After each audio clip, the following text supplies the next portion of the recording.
that we're taking you away from the presidential debate tonight.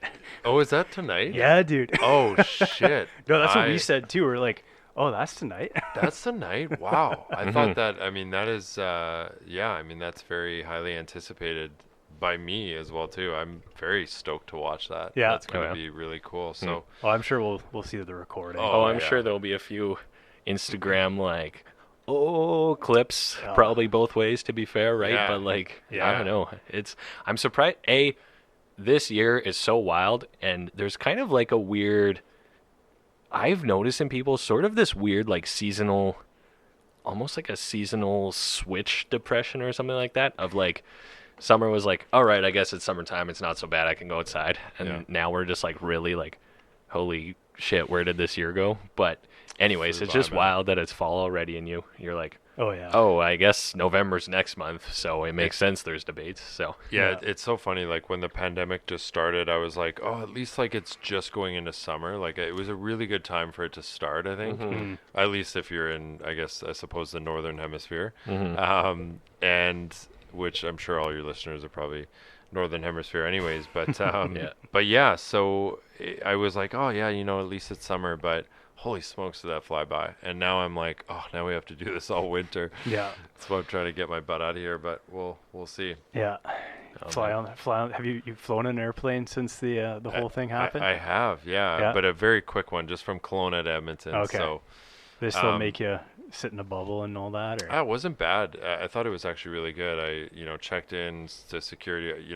Obviously nowadays you check in before you get the flight, and the Kelowna airport's really small. You just get right into security, and man, they checked your temperature. You wear your mask, you comply, and do all that good stuff. And I think they fogged the whole airplane, so it's pretty much bleached out, and it probably kills everything in there before you get into it. And oh boy, they take your temperature before you get into the plane, and it's all really good, man. Yeah. And is it one person per row, or how does it work? No, it was full flight, man. Oh, nice. Really? Shit. Full flight. I think it's been probably a month or two now that they've actually had full flights. Yeah, they stopped doing the whole half capacity thing. Oh.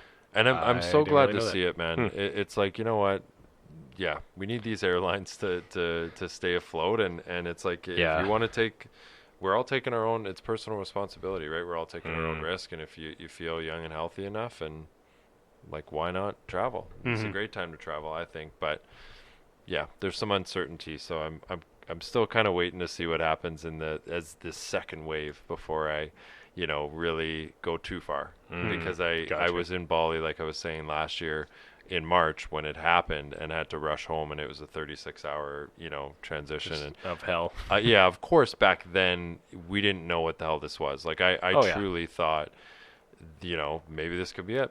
Yeah, maybe this could be it. And I thought at the very, I kind of thought the worst case scenario is we're all going to know someone that dies from it, because we didn't know what the hell it was back then. Even epidemiologists didn't know, or the experts. So yeah, anyways. Yeah. No, I was listening to a different podcast kind of about this topic, that was it's Ari Shaffir's Skeptic Tank, but he does a State of the Union with Dave Smith. They're both comedians, if you know who they are. Yeah, I know Ari Shaffir, yeah.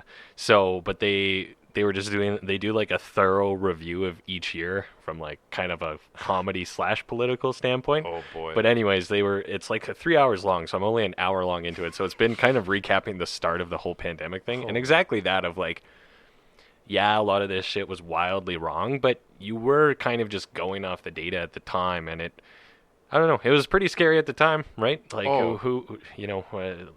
We had no idea what was happening, and like you said, the initial modeling of Alberta, I went and looked at the numbers, was basically 1 in 4 people would be infected with it. Yeah. So in theory, pretty much everyone, you would know someone, right? In theory. So. Yeah. Well, and I'm one thing you got to know about me. I'm a health freak, and not just I'm into nutrition and fitness and stuff. I mean, borderline. I'm not a hypochondriac, but I think if I didn't get my mental health in check, I probably could have went down that direction. So I'm very concerned about my health and my loved ones' health.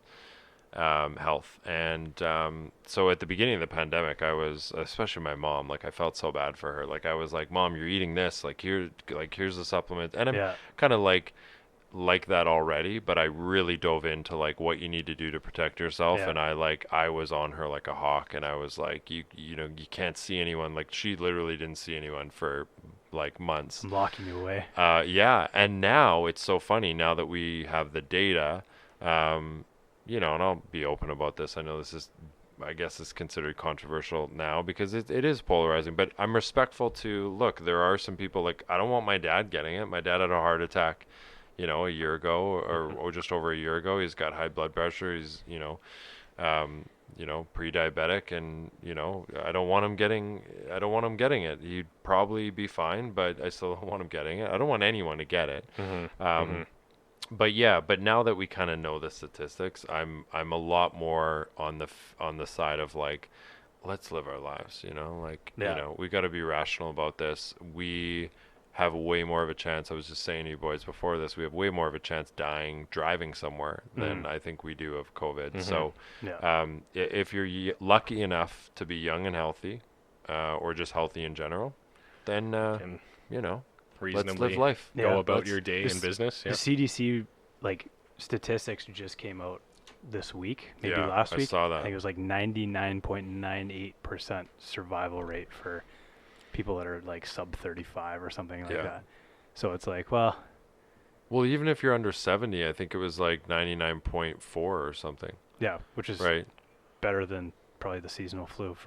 It's to me, and I could be wrong, but what I've gathered from the data is it's basically around the same death rate as the flu. It's just way more transmissible. Yes. Is what I've gathered, which is a big deal. It is. I'm not saying it's not a big deal. That's a big deal because the flu kills a lot of people, and it does. Yeah. This is freaking transmitting all over the world rapidly, and a lot of people are going to die, and that's very sad. But we have to pick a poison. We have to pick our poison, and unfortunately, it's going to be a lose-lose. We open up, we live more normal life. People are going to die. If we lock everyone down, we're going to save some lives. However, we're going to ruin our economy, and we're going to ruin people's mental health. I mean, the suicide rates are up 1,000% at some points. Domestic violence is really up. I mean, I don't think people are really taking better care of their health overall. I think it's actually worse for our health. I know drinking was up, alcohol was up. Like, it's bad from a mental health perspective, and I just think we're picking the wrong poison, me personally. Yeah. I've always just kind of been like, I mean, everybody goes at some point. Yeah. Right? Yeah. And it's, and you don't really get to pick. Yeah. And we're trying to pick, but at the same time, it's not helping to do that, right? And I think the collateral damage on, like you mentioned, is going to be when we look at this a decade later, we're going to say, oh, those are the actual statistics nobody ever looked into or had a conversation about at the time. Yeah. So, well, it's crazy because I think it's just a really good depiction of how humans run off. 80% of people run off emotion. And I know this from sales, and I know you guys are in sales too, right? People buy off emotion, right? Because we're emotional beings, right? And definitely. We there's about 20% of the population that will actually buy off logic. And I think that's just what you're seeing right now in the pandemic is like people are scared. They buy into the media. Things are uncertain, and they don't really look at the logic. They don't use their intellect when it comes to COVID and the stats or whatever. I think only 20% of people are. But the rest of the 80 are just like, I mean, wearing masks while they're going to ride their bike, like I saw that yesterday. Oh, man. I saw that yesterday, and I saw a family of 4 in their car driving back from Calgary, all wearing masks. Oh, no. I saw 2 people at the bus stop wearing masks. And I just want to be clear in case you guys post this on your social media or people listen, like, I'm not against the mask. I wear my mask. I'm happy to. I do it for others, not for me, because I would not be wearing a mask. So I'm not anti-mask, but give me a break. Come on. Use logic. Well, yeah. Oh, God. It's, I Yeah, the mask is kind of well, people like selectively kind of do it, and I don't know. It's also, and this becomes we'll see what happens with this winter, because no one seems to be talking about air circulation, right, and how that affects things. And then if you're sitting in a car with 4 people, sure, you have a mask on, but you're all just sitting there breathing that chunk of air from the whole drive Edmonton to Calgary, right? So totally. Like, yeah. I don't know. Well, I mean, masks with you're just breathing in your CO2. I heard it's better to breathe through your nose while you have a mask on. So there's a little nugget for your audience. Interesting. Well, why would that be? Just because you? Well, I think it's something to do with their CO2 reuptake of breathing in. I don't know. I think maybe you're just.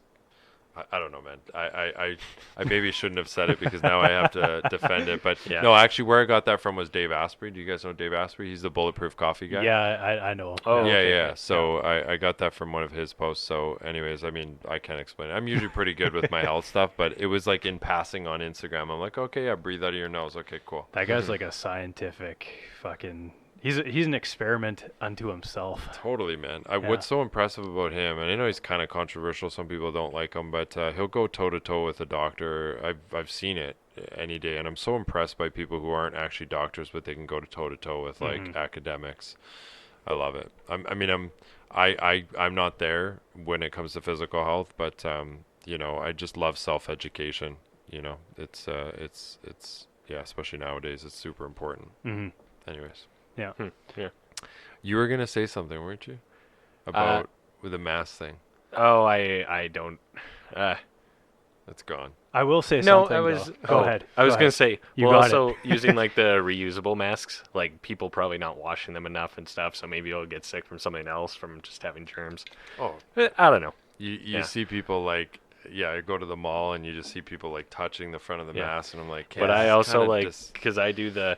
But I'm just as bad, because I don't like to wear the surgical masks because they mess up my beard too much. So I wear like a bandana Beard's or whatever. A priority, man. Oh yeah, I wear like a bandana so it goes like straight down. But then I like have to like pull it down and pull it back up. So I guess I'm touching. Now, are you a blood or a crep? That's the real fucking I keep question. both colors in my car just and check which area. Depends what neighborhood you're in. Yeah, you gotta be fly careful. under the radar. Gotta check yourself. Yeah.